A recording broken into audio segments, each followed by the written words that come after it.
Welcome to Pulse Check, where we have quick conversations about how to help people across Alabama live healthier lives. Today's conversation is about something that many people lean on during difficult seasons of life: faith, spirituality, and community. Joining me is Mikala McCurry, Communications and Public Relations Coordinator for the Alabama Securities Commission, an award-winning communications professional, speaker, and founder of the virtual faith community Walk by Faith, I'm Walking Too. Through her writing, speaking, and outreach, Mikala encourages people, especially women and young people, to pursue peace, purpose, and personal growth while navigating life's challenges with faith and resilience. Mikala, thank you so much for being here. Thank you for having me, Angie. I'm super excited to be on today. I am too. I think we're going to have a lot of fun and a great conversation about something that we both care a lot about. So, you talk a lot about faith, peace, and trusting God through difficult seasons. Why do you think spiritual wellness is such an important part of overall health? I think spiritual wellness is such an important part of overall health because we have to have some kind of firm foundation to stand on. There's a saying that says, if you don't stand for something, you'll fall for anything. So I think when life gets hard and things get rough, we have to have something that we can be rooted on, because that's what's going to keep us going and help us to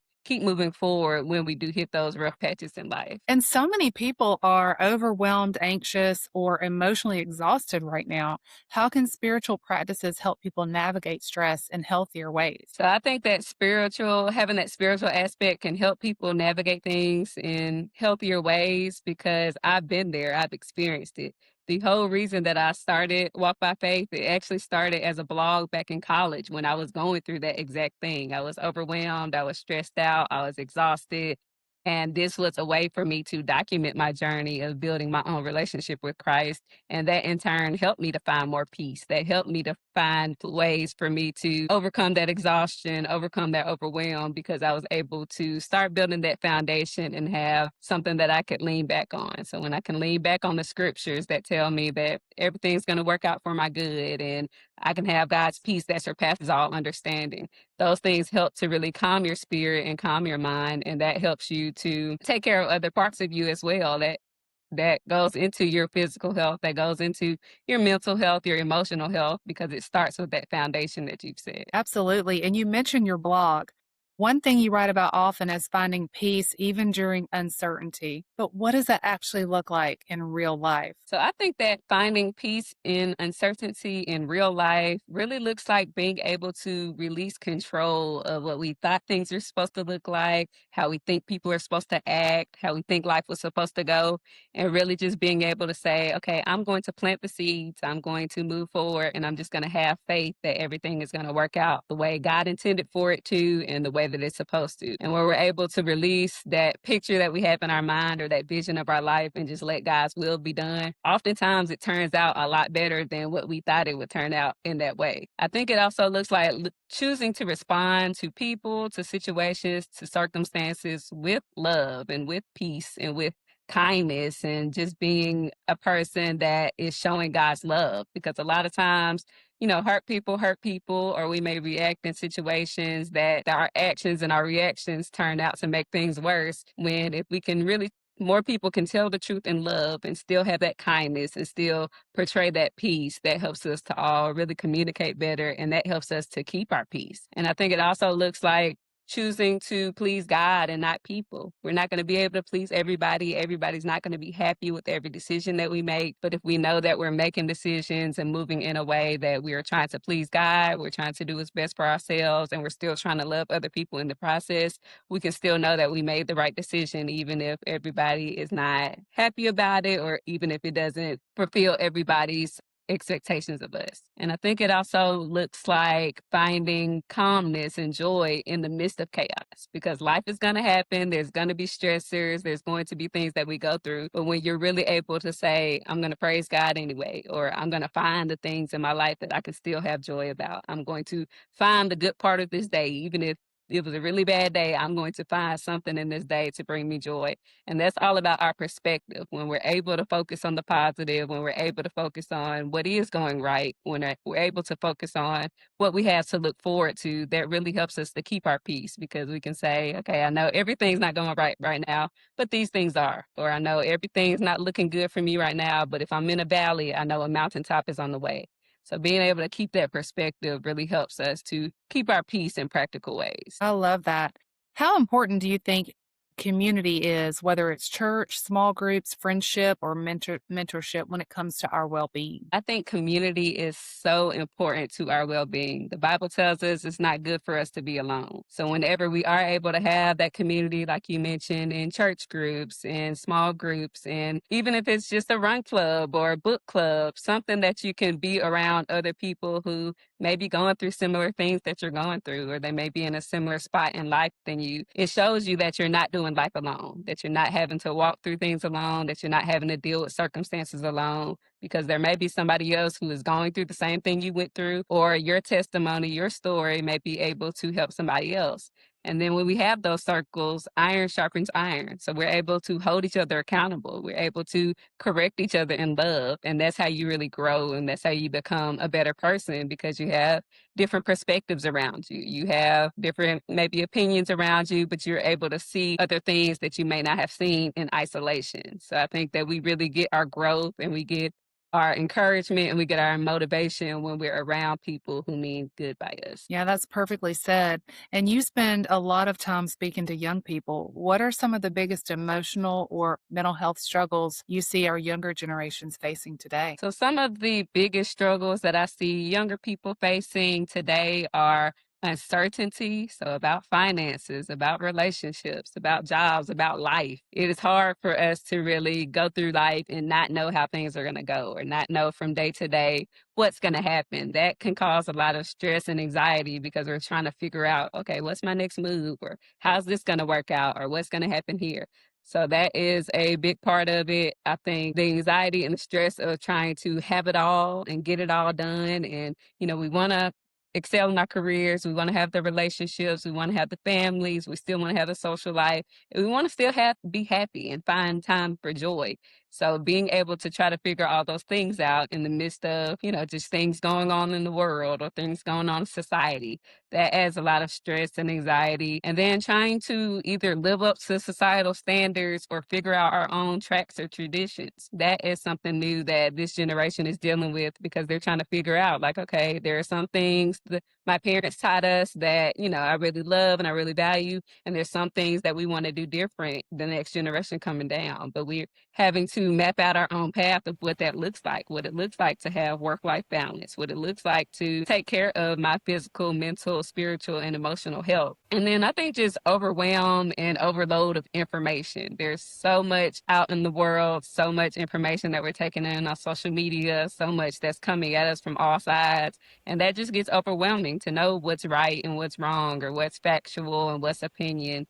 And then I think that managing emotions seems to be a big issue that we're facing, especially with the younger generations, is simply losing the art of learning how to have conversations, learning how to say, okay, I'm feeling this, but it doesn't have to make me react in a certain way. I'm still responsible for my reactions. And a lot of that, again, is going back to when we have that spiritual relationship with Christ, when we have a deeper relationship, things don't rock us as much. We can say, okay, that upset me, or, I have my feelings about that, but it's not going to make me lash out. It's not going to make me have certain emotions or have certain reactions to things, because I know at the end of the day, I'm still rooted in Christ. I still want my actions and my words to reflect Christ. I still want my life to show that I love Jesus and that I have a relationship with him, regardless of what happens in my life. So I think those are some of the big things that I'm seeing really facing our young people today that we're working through. What advice have you been giving young people as they face these challenges when you go out and you mentor? So when I go out and I mentor, and when we're talking to younger people in the small group, I try to give them a lot of encouragement from the word to say, again, looking at the fruit of the spirit, make sure that your life exudes, that joy, that peace, that love, that kindness, that generosity. And I also tell people there's the 90-second rule with psychology, is that your emotions only peak for that 90 seconds after something happens. So if you can just take a pause, if you can just slow down and say, okay, let me feel this emotion, let it simmer, let it go through before I respond, before I take an action, before I do anything. let me take this 90 seconds and just breathe. Let me pray. Let me just stop right here before I let it go further. So anytime we can just really slow down and think about things before we say them, before we do them, if we can start with a prayer, start with praying first before we go ask other people, before we make a decision, pray about everything. And then again, bring things to your community, bring things to your friend groups, bring things to the people around you to say, hey, I'm struggling with this. Can somebody help me out? Can somebody pray for me? And we have those communities where we can say, okay, you know what? We're going to keep each other accountable. We're going to pray for each other. We're going to hold each other to a higher standard. And that helps us to grow and move forward. A friend, and she's young, and her homework from her psychiatrist is let it land. I want you to practice letting it land. Whatever it is, you don't have to have an opinion on it. You don't have to have a response to it. Just let it land. Practice that. And it does take practice. Absolutely. It definitely takes intentionality. And a lot of people think that not responding is like, oh, that's passive. I'm not going to do that. I'm like, it takes more intentionality to just let something sit for a second and not react. Or it takes more intentionality for even when you're upset to still speak from a place of love, to still speak from a place of kindness. That takes more power and that takes more intentionality than emotionally reacting or lashing out. That's easier. So when we're able to get to the point where we say, okay, you know what, I'm going to be the bigger person, or I'm still going to come from a place of love. That is where we're truly growing. And that's when we're truly exuding that love of God. Absolutely. Well, how does faith help people maintain perspective and identity during hard seasons? So faith helps people to maintain their identity and their perspective during hard seasons by giving you something to hold on to. It gives you that hope even when everything else feels lost. It's a reminder that things won't be like this always. And there's another side to this, or there's something else coming, or God still has more in store for me. And it helps you to have that reassurance that God still loves you, no matter what you've done, no matter what you said, no matter how your life is going, you still have purpose. Every day that you wake up, God has something for you. He still loves you. He never turns away from us. So being able to hold on to that and say, even if nobody else in my life is there for me, even if I don't have anybody here, I always have God. I always have my faith, and I always have more to look forward to. I know God has more in store for me. I know He still has a purpose for my life. I know that I'm never walking alone. He is always with me. So when we're able to have that faith with our identity, it shows us that we can be who God says we are. We're His masterpiece. We're His children. We can believe in that versus the labels that people may try to put on us or what society may say about us. We can be confident in the identity that Christ has already given us. And we have that reassurance to say that we know who God says we are. And so we're not concerned with the labels that people try to put on us or the identity that other people may say that we have, because we know who we are in Christ. That makes perfect sense. Well, when God was putting all this together, we didn't have it yet. I'm sure He knew it was coming, but we didn't have social media and some of the pressures that we have today at that time. But how do you think social media affects peace, confidence, and emotional health, especially for women and young people? I think that social media negatively impacts our peace, our confidence, our emotional well being in a lot of ways. I think it's a great platform to get out information. I think it's a great platform to connect with people, but too much of anything is always a bad thing. So when we don't take it in moderation and when we're just on social media constantly all the time and we're allowing it to consume us, it causes a lot of problems because it does give people easy access and a feeling of entitlement to other people's lives. It creates an atmosphere of unhealthy comparison where we're saying, oh, this person has this, or they're going and doing these things, or they look like this. And we compare ourselves to that when social media is just a snapshot. Nobody's showing their full real life on social media. Nobody's showing all of the good and all of the bad that they go through. So we're usually only seeing the highlight reels of people's lives. We're not seeing everything that they had to go through to get to that point. We're not seeing what they're going through behind closed doors, but it gives us that spirit of comparison that we're trying to compare our lives to other people, or we want what other people have. And then, or we might be seeking validation from others. If we don't get enough likes on the picture or we don't get enough shares, we feel a type of way that we put all this effort into taking this cute picture and putting it out there and we didn't get enough likes on it. And so it gives us this unreal sense of thinking that we have to please people and get validation from others for us to feel worth. And I think it also has hurt our social skills. Like it's hard for people to just be in front of other people now. It's harder for people to have genuine conversations and have those genuine connections in person. Like people have to contact each other on social media or they have to speak from behind a screen. And then when people get in front of each other, they lack those social skills and those interpersonal skills. And we really have to get back to having those real relationships with real people. And then I think, again, too much of anything can be very detrimental, whether that's food, whether that's social media, whether that's work, too much of anything can have detrimental effects on us. So I think when it comes to social media,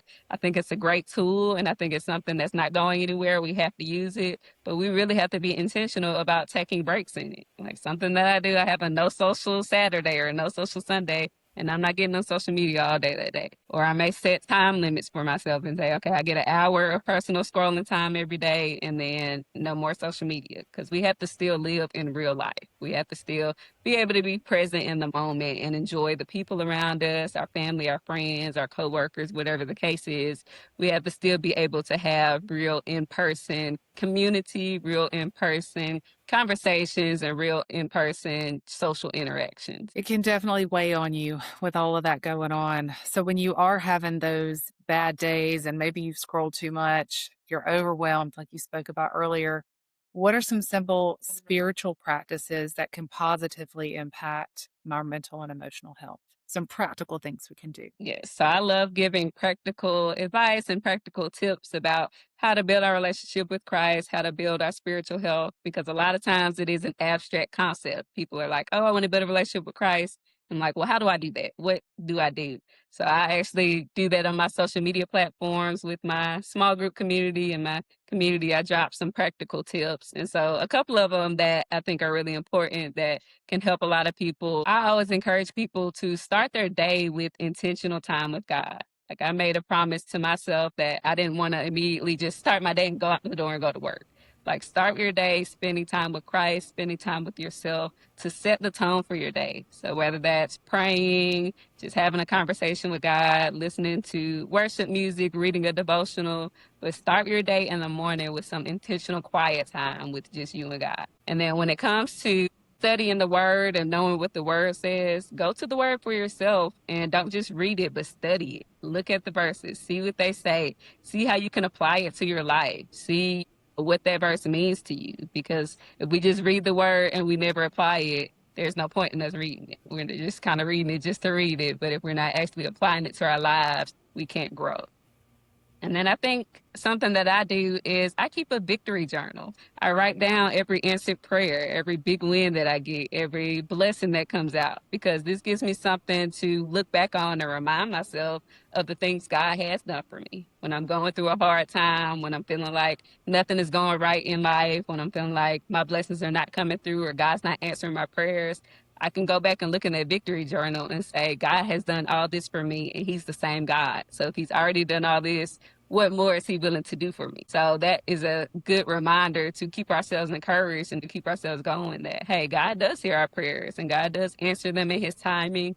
And a lot of the times he gives us better than what we expected or better than what we thought. So being able to keep that victory journal reminds us of those big wins. And then, of course, getting involved in community. So we've talked about that, whether that's small groups, whether that's a run club, whether that's a book club, a church, but being around other like-minded people who can keep you encouraged, keep you accountable, keep you in a place where you're motivated and have a desire to continue to work on your spiritual health, your emotional health, your physical health, your mental health. But having good people around you who can help you on your path and walk with you is such an important thing. And then finally, I would say we love AI, we love our tools. So use those tools to your advantage. Like the Bible app is something that I use where you can go on there, you can read different Bible plans about different topics. You can go on there and look at different translations of verses. You can highlight verses that you like. So there's tools for us to learn more about what the word says. There's tools for us to build Bible study plans together. You can use AI and have it create you a Bible study plan based on a topic. If you're dealing with stress, if you're dealing with anxiety, if you're dealing with,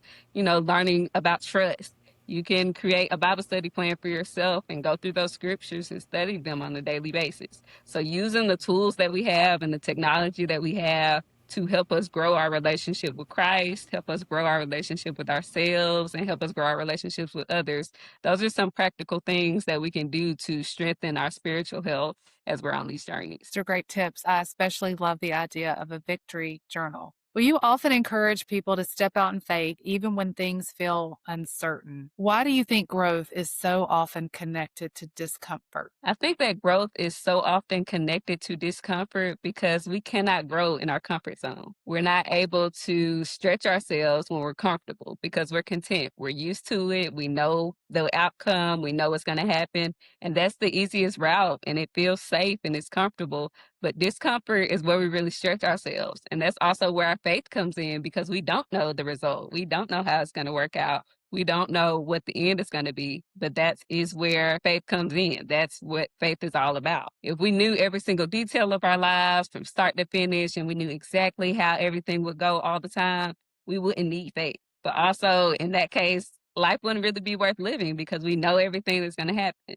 So I think the exciting part of life is the journey, is the being able to go through things and see what's going to happen and put in this work and see how it's going to result and being able to trust God and say, okay, I have these big dreams and these big goals. God, how are you going to get me there?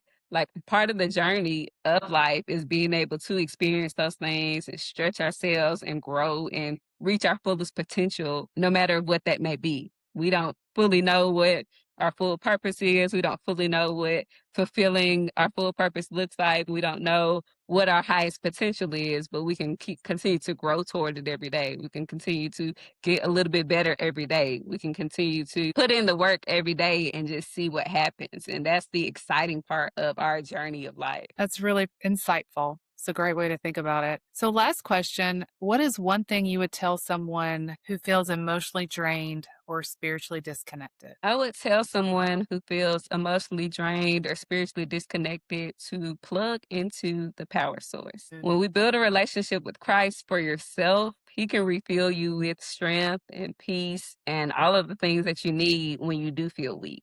When we have that strong relationship with Christ, we're rooted. So the things of life don't shake us as much. The disappointments in life don't rock us as much. We're able to bounce back a lot quicker because we know the God we serve. We know, okay, this thing happened, but that's not the end of my story. That's not the end of my testimony. God still has more for me, and I'm going to come out of this better and stronger than I ever have before. So when we have that true relationship with Christ, we can take our burdens to Him. We can take that tiredness to Him. We can take that exhaustion and that feeling of weakness to Him, and He will replace it with His peace. He'll replace it with strength. He will help us keep going on the journey when we can't do it by ourselves. And so if anybody needs a place to start doing that, I would love for them to join the Walk by Faith, I'm Walking to community because that's what we do. We help people to get in that place where they can just start building a genuine relationship with Christ for themselves. Because I know for me, when I was in college, I had a relationship with Christ through my parents, but I didn't have one for myself. So when I truly started building that for myself and I was able to pray for myself, I was able to go to God for myself, I was able to truly feel those things individually as a person. And I love to help other people do that as well, because when you're able to get to that spot where you truly say, no, I'm plugged into God, I'm connected to that power source for myself, I don't need anybody, I don't need to go through anybody for me to get to Christ. It's such a beautiful feeling and it's such a place of peace and joy and calmness because you know that you can go to God for yourself. Well, Michaela,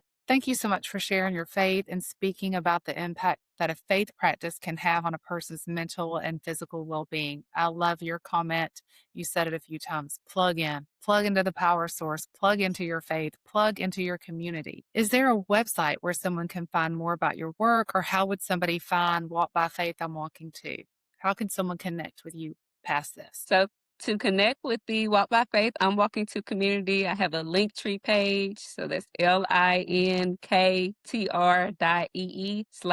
Walking to.